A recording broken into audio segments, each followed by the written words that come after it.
Every morning, millions of people pour cereal into a bowl without giving much thought to what's actually inside it.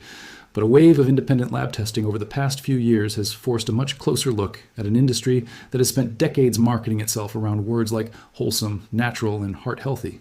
When researchers and consumer watchdog groups started sending popular cereal boxes off to third-party labs, they weren't just checking sugar content, they were screening for things most shoppers never think to ask about, including trace heavy metals like lead and cadmium, pesticide residues left over from how the grains were grown, and synthetic dyes that have been restricted or banned in other countries, but remain legal in the United States.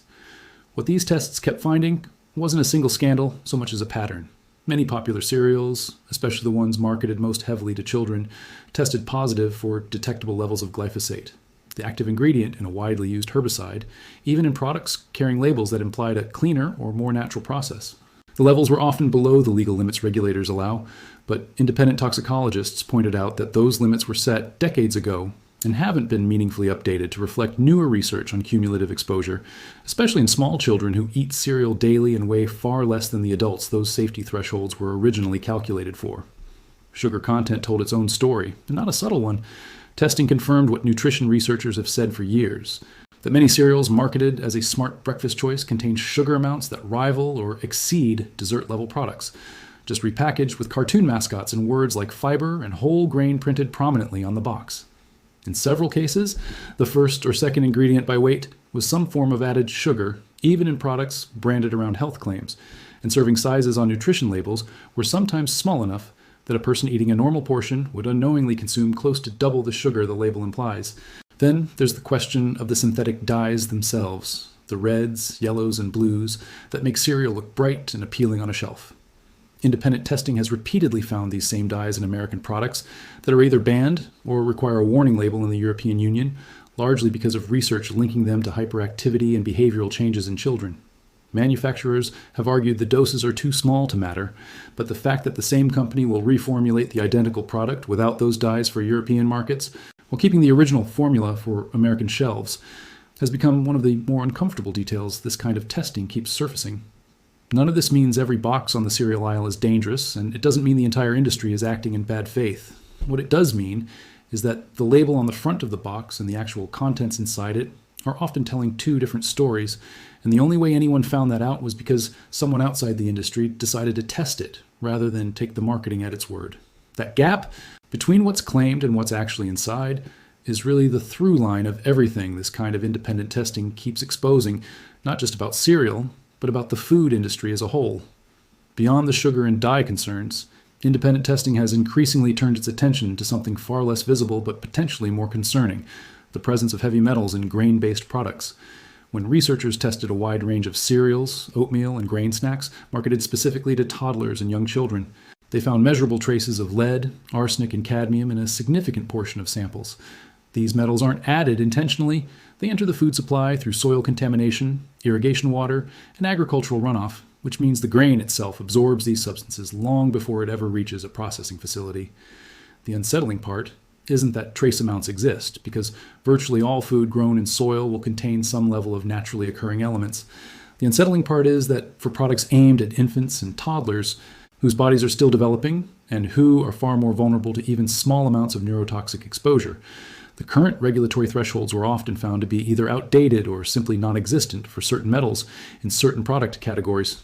Some cereals, aimed at the youngest eaters, tested with levels that would trigger a warning label if sold in a different product category entirely, yet slipped through because breakfast cereal has never been regulated with the same scrutiny as, say, baby food purees or infant formula. This regulatory patchwork is really at the heart of why these testing results keep making headlines.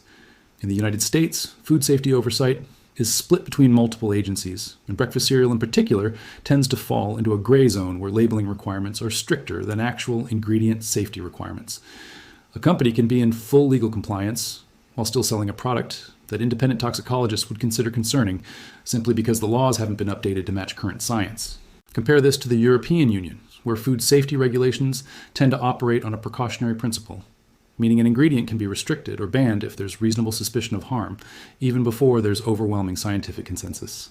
The American regulatory approach tends to work in reverse. An ingredient is allowed to stay on the market until there's conclusive proof of harm, and given how slow and expensive that kind of research is, especially when it isn't funded by the industry that profits from continued use of the ingredient.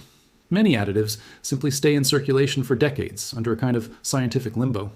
This is part of why the same cereal brand can look completely different on a shelf in Germany compared to a shelf in Ohio.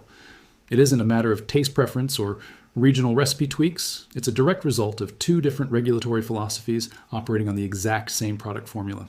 When journalists and researchers have placed these boxes side by side, the American version consistently contains synthetic dyes, preservatives like BHT, and higher sugar content, while the European version swaps in natural colorants like beet juice extract or turmeric, uses different preservation methods, and often reduces sugar by a noticeable margin.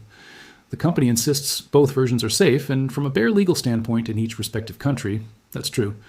But the existence of two versions at all tells shoppers something important, that the reformulation was possible all along, and that it wasn't done in the American market because nothing in the law required it, and reformulating costs money that companies aren't inclined to spend unless forced to. Consumer response to these findings has been mixed, and understandably so. It's overwhelming to be told that a food you've trusted your entire life, something as mundane and comforting as a bowl of cereal, might be quietly delivering a cocktail of additives your body was never designed to process efficiently. Some people respond by cutting cereal out entirely, switching to oatmeal, eggs, or other breakfast options they perceive as safer, though testing has shown that oatmeal isn't automatically free of these same concerns, since it's grown in the same soil and subject to many of the same agricultural practices.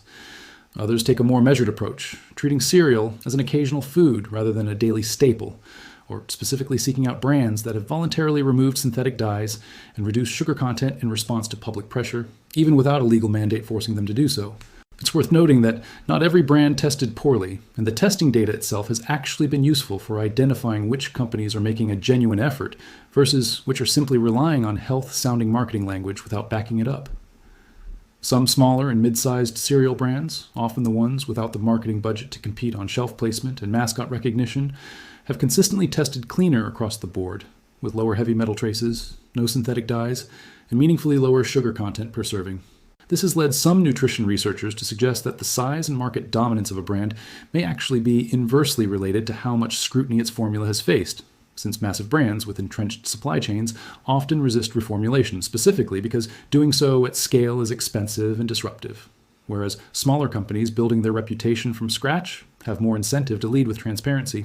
The testing has also reignited a broader conversation about serving sizes and how nutrition labels can be technically accurate while still being functionally misleading. A serving size printed on a cereal box is often based on decades-old federal guidelines rather than how people actually eat. Manufacturers know this. A box might list a serving size of 3/4 of a cup, an amount that barely covers the bottom of a standard breakfast bowl, which means the sugar, sodium, and calorie counts on the label look far more modest than what a person consuming a realistic portion would actually take in. This isn't illegal, and it isn't unique to cereal, but it does mean that the label alone isn't a reliable tool for understanding what's really going into your body unless you're willing to do the math yourself, multiplying the printed values by however many actual servings make up a normal bowl. Perhaps the most important takeaway from all of this independent testing isn't a single villain brand or a single dangerous ingredient, but rather the reminder that food marketing and food safety operate on two completely different tracks, and consumers are generally only given access to one of them. The front of a cereal box is designed by people whose job is to make a product feel wholesome, energizing, and family-friendly, and they're very good at that job. The back of the box, the actual ingredient list and nutrition panel, is where the real information lives, but it's written in a format that assumes a level of nutritional literacy and serving size math that most shoppers, understandably, don't have time to do while standing in a grocery aisle with a cart and a hungry kid tugging at their sleeve. What independent lab testing has effectively done is translate that back-of-box information into something more digestible, quite literally, by removing the guesswork and replacing it with hard data. It's the difference between reading a list of chemical names you don't recognize and being told exactly what those chemicals do, in what quantities they were found, and how those quantities compare to what other countries consider acceptable. That kind of translation work is powerful precisely because it strips away the marketing layer entirely and deals only in what can be measured, weighed, and verified in a lab setting. None of this is meant to suggest that every parent needs to throw out every box of cereal in their pantry tonight, or that breakfast has become some kind of minefield to be feared. Context matters. An occasional consumption of a less than perfect product is very different from daily reliance on it as a dietary staple.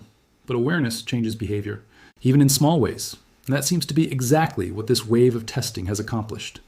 More people are reading ingredient lists before checking out. More people are asking why the same product looks different overseas. More people are questioning whether a cartoon mascot and the word fortified printed on a box actually mean what they assume it means. That shift in awareness, even if it doesn't change what ends up in every shopping cart, represents a meaningful crack in an industry that has, for a very long time, been able to rely on the assumption that nobody was looking closely enough to ask.